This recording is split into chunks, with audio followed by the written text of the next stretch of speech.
நம் தேவனாகிய இயேசு கிறிஸ்துவினால் உங்களுக்கு கிருபையும் சமாதானமும் சந்தோஷமும் உண்டாவதாக. இன்னைக்கு நாம குறிப்பா ஒரு வசனத்தை பார்க்க போறதில்ல. அதற்கு மாறாக வேதாகம நபர் ஒருத்தருடைய பேருக்கு கொடுக்கப்பட்ட அடைமொழி சொல்ல குறித்து பார்க்க போறோம். அந்த அடைமொழி சொல்ல பெயரடை மொழின்னு சொல்லுவாங்க.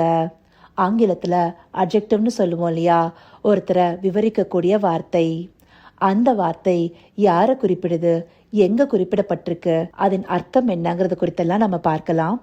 அந்த வார்த்தையானது திவ்ய வாசகன். திவ்ய வாசகன்ற சொல்ல கேட்கும் போதே இதை யாரை பத்தி சொல்லுதுன்னு நிறைய பேருக்கு தெரிஞ்சிருக்கும். இது இயேசு கிறிஸ்துவனுடைய 12 சீஷர்களில் ஒருத்தரான யோவானை பத்தியே சொல்லுது. இது எங்க குறிப்பிடப்பட்டிருக்குன்னா, வெளிப்படுத்தின விசேஷம் புஸ்தகத்துடைய ஆரம்பத்துல ஒரு தலைப்பு கொடுத்திருப்பாங்க இல்லையா, அங்கதான் குறிப்பிடப்பட்டிருக்கு. அது எப்படி ஆரம்பிக்குதுன்னா, திவ்ய வாசகனாகிய யோவானுக்கு வெளிப்படுத்தின விசேஷம். இதுவே அந்த புஸ்தகத்தின் தலைப்பா இருக்கு. இதை நிறைய பேர் கவனிச்சிருக்க மாட்டோம். இதோடைய அர்த்தம் என்னன்னா, திவ்ய என்ற சொல்லுக்கு தமிழ் அகராதியில தெய்வீகம், தெய்வத்தன்மை என்ற பொருள் வருது. அதே போல வாசகன் என்ற சொல்லுக்கு பேசுவோன், அதாவது ஒன் ஹூ ஸ்பீக்ஸ், இல்லனா அரசர் திருமுன் கடிதம் படிப்போன், அதாவது அரசருக்கு கடிதம் முதலிய சில விஷயங்களை வாசிக்கிறவங்களா இருப்பாங்க. மூன்றாவது தூதன், அதாவது மெசஞ்சர்னு சொல்லுவோம் இல்லையா, அந்த மாதிரியான பொருள்கள் வருது. இதுல நமக்கு பேசுவோன் என்ற சொல்லே உகந்ததா இருக்கும். அப்போ திவ்ய வாசகன்னா தெய்வ தன்மையை குறித்து பேசக்கூடிய யோவான் அப்படிங்கிற அர்த்தத்திலேயே இது வருது. யோவானை பத்தி நம்ம சொல்லணும்னா, அவர் செபுதேயோவின் இளைய குமாரனா இருக்காரு. யாக்கோபு என்பவர் அவருடைய மூத்த சகோதரனா இருக்காரு. இவங்க 2 பேருமே இயேசு கிறிஸ்துவனுடைய சீஷர்களா இருக்காங்க. இவங்கள இடிமுழக்க மக்கள்னு சொல்லி ஒரு வசனத்துல ஆண்டவர் தாமே குறிப்பிடுறாரு.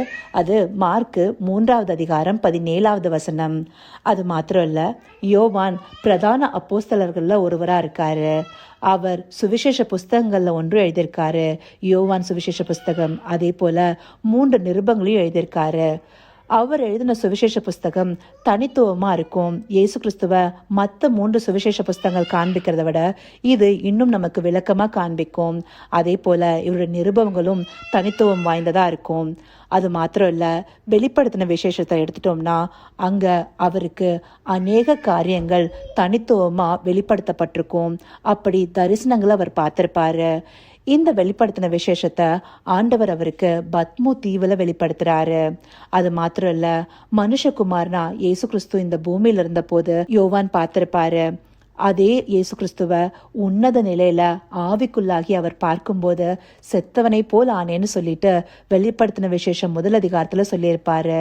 அந்தபடியா இயேசு கிறிஸ்துவனுடைய உன்னத நிலையும் பார்த்தவரா அவர் இருக்காரு.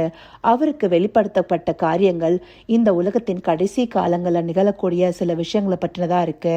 அது மாத்திரம் இல்ல, ஆண்டவராகிய இயேசு கிறிஸ்து உயர்த்தப்பட்ட நிலையும் அவருக்கு வெளிப்படுத்தப்பட்டிருக்கு.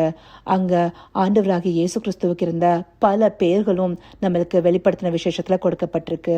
அப்படி ஒரு ஸ்பெஷல் விதமா, அதாவது ஒரு யுனிக் வேல அவருக்கு அநேக காரியங்கள் வெளிப்படுத்தப்பட்டிருக்கு.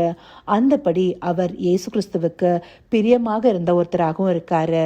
யோவான் புஸ்தகத்தில் நம்ம எடுத்துட்டோம்னா, யோவான் 13வது அதிகாரம் 23வது வசனம் சொல்லுது, அந்த சமயத்தில் அவருடைய சீஷரில் இயேசுவுக்கு அன்பானவனாய் இருந்த ஒருவன் இயேசுவின் மார்பிலே சாய்ந்து கொண்டிருந்தான். இந்த அன்பானவனாய் இருந்த ஒருவன் சொல்லி பெயர் சொல்லப்படாது வேற யாரும் இல்ல, யோவான் தான். அது தன்னுடைய சுவிசேஷ புஸ்தகம்னால அவர் தன்னுடைய பேர் அங்க குறிப்பிடல. ஆனா இது யோவான் தான் சொல்லிட்டு நமக்கு பல்வேறு புஸ்தகங்கள் காண்பிக்குது. அது மாத்திரம் இல்ல, அவர் இயேசுவுக்கு அன்பான சீஷனா மாத்திரம் இல்ல, அவரை புரிந்து கொண்ட சீஷனா, அவருக்கு ஏற்ற விஷயங்கள் செய்த ஒரு நல்ல சீஷனாக இருக்காரு. அதனால்தான் இயேசு கிறிஸ்துவானவர் அவருக்கு நல்ல வெளிப்பாடுகளை கொடுத்திருக்காரு.